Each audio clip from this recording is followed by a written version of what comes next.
நிறைய பேர் ஹெர்பாலைஃப் ஷேக் எடுத்துக்கிட்டு என்கிட்ட கேட்குற காமன் டவுட் இது. ஷேக் எடுத்ததுக்கு அப்புறமும் பசிக்குதே, இது நார்மலா?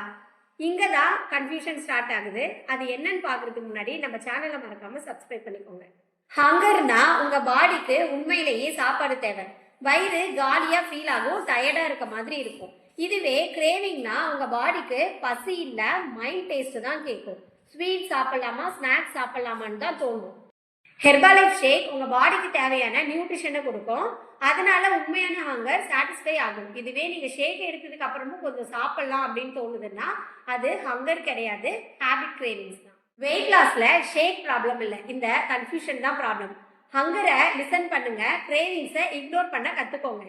நீங்க வெயிட் லாஸ் பண்ணும்போது உங்களுக்கு வர பசி எந்த மாதிரியான பசின்னு நீங்க தெரிஞ்சுக்கிட்டாலே உங்க வெயிட் லாஸ்க்கு ரொம்ப ஈஸியா இருக்கும். நீங்களும் இந்த ஹெர்பாலைஃப் நியூட்ரிஷன் மூலமா வெயிட் லாஸ் பண்றதுக்கு எங்களுடைய கைடன்ஸ் தேவைப்பட்டதுன்னா ஸ்கிரீன்ல தெரியுற நம்பருக்கு கால் பண்ணுங்க. தேங்க்யூ.